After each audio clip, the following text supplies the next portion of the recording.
Hi, I am Sarah Strachan and I teach 7th grade language arts. I'm just going to highlight a few of the things about my class with this disclosure, and you can find the full disclosure on Canvas, where I'll ask you to read through the slides that we don't talk about and then sign it and return it to me. So first of all, just a quick little bit about me. I am Australian. Sometimes people ask me where I'm from because they can hear I sound a little different.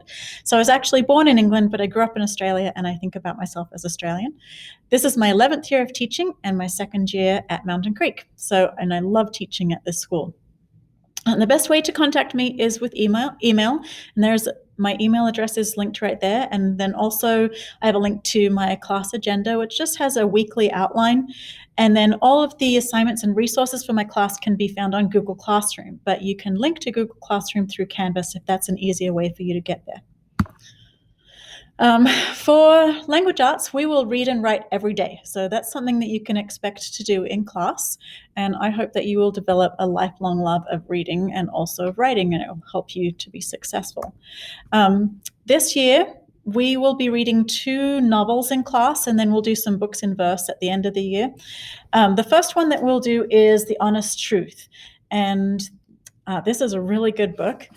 In third quarter, we will do the third Harry Potter book. So if you haven't read the first 2, you could either watch the first 2 movies or read the first 2 books before then. That would be a great idea to give you some background. And then we'll also do some informational reading, and I said the poetry books at the end of the year, and then we do a lot of writing as well. So personal narrative writing, argument writing, informational writing, poetry writing. So we'll be doing a lot of those, and then you'll have a book project each quarter that you will need to do on a book that you read on your own. You should bring these materials to class every day. Probably the most important there is your charged Chromebook.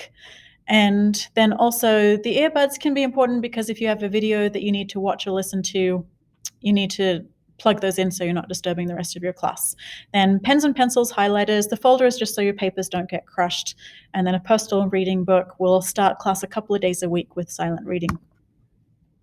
Some extra things about COVID-19, if you're not comfortable sharing one of my class books, then you can buy your own copy of The Honest Truth and bring that in with you. I have a link to that on the disclosure right there. And the same is true for other classroom supplies. So if you're worried about touching those things, then just bring your own.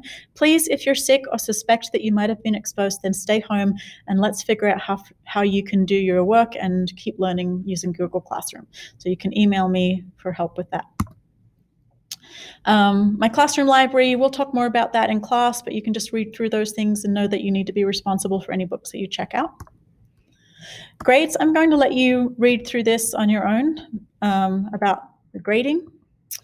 And then really what I would like to talk to you about is our Fridays and our homework. So for homework, you will be doing a book project each quarter, so you'll need to do some reading every day and then finish any work that you don't get to in class. And then on Fridays, if you're not invited to come in and work with me in a small group, then you will either be doing an interactive online activity from home or you'll do an independent online assignment from home, but you will have work to do every Friday. If you're absent, then I would really like for you to try and stay on top of your work as much as possible by using Google Classroom and also using my weekly agenda or calendar. You can email me for questions and we'll be really flexible. Usually I say things have to be turned in within 2 weeks, but because we have some unusual things going on this year, we'll be a little flexible with that. So just try to stay on top of it for your own sanity so you're not doing so much all at once. And I know that things come up where you might need accommodations, and if you put in your effort, I will also really try to be fair and give you a great experience in this class. I'm excited to have a really good year together. So go ahead and read through those other things on Canvas through my disclosure on Canvas, and then if you click here, you can just sign the form and fill it out for me, and then I'll know that you've checked it. Thanks very much. I look forward to working with you.